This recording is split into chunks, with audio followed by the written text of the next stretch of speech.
तो कानपुर के बिकरू गांव में अपराधी विकास दुबे ने जिस तरह एक सीओ समेत यूपी पुलिस के 8 जवानों की हत्या की थी, उससे पूरा देश नहीं भूल पाया है। लेकिन उत्तर प्रदेश में एक बार फिर से बिकरू जैसी घटना सामने आई है। एक बार फिर कासगंज में शराब माफियाओं पर दबिश डालने गई पुलिस टीम को अपराधियों ने अगवा कर लिया।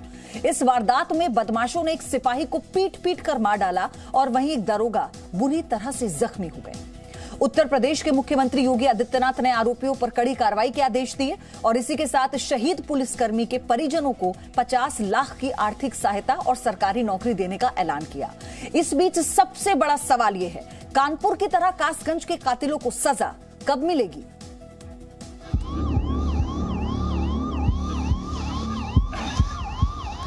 उत्तर प्रदेश के कासगंज में यूपी पुलिस के दरोगा अशोक को 2 पुलिसकर्मी अपने कंधों पर उठाकर ले जा रहे हैं, क्योंकि वो अपने पैरों पर चल ही नहीं सकते।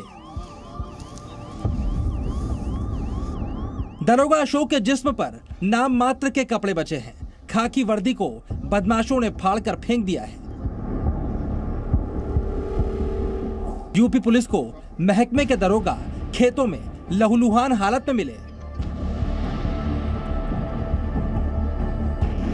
पूरी तस्वीर तो हम आपको दिखा भी नहीं सकते, क्योंकि ये तस्वीरें बेहद हृदय विदारक हैं।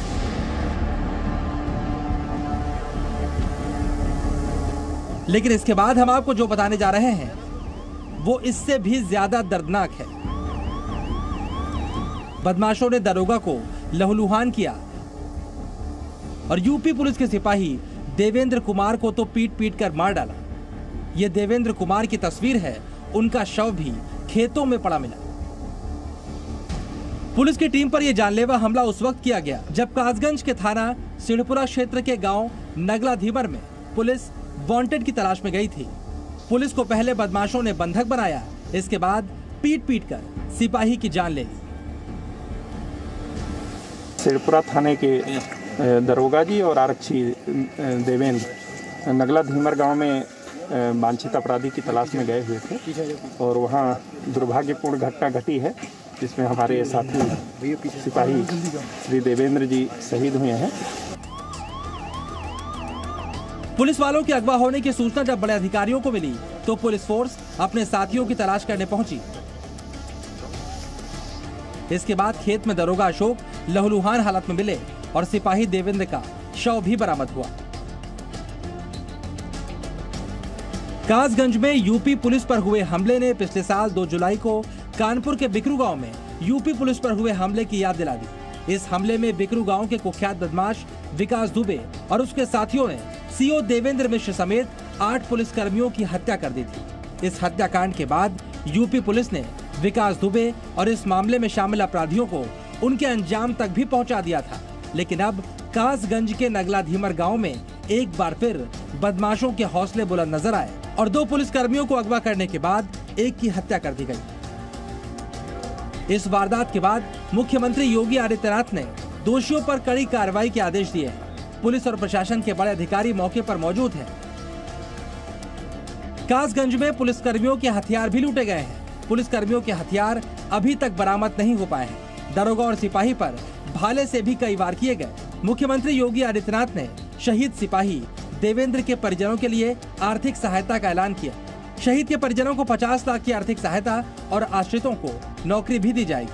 आरोपियों की गिरफ्तारी के लिए फिलहाल 5 टीमों का गठन किया गया है। माननीय मुख्यमंत्री जी ने इस घटना का तत्काल संज्ञान में लेते हुए जो अपराधी हैं उनके विरुद्ध कठोर कार्रवाई करने के निर्देश दिए हैं। साथ ही साथ जो हमारे साथी मृतक श्री देवेंद्र शहीद हुए हैं उनके परिवारीजन को 50 लाख रुपए और एक व्यक्ति को नौकरी देने की घोषणा की है।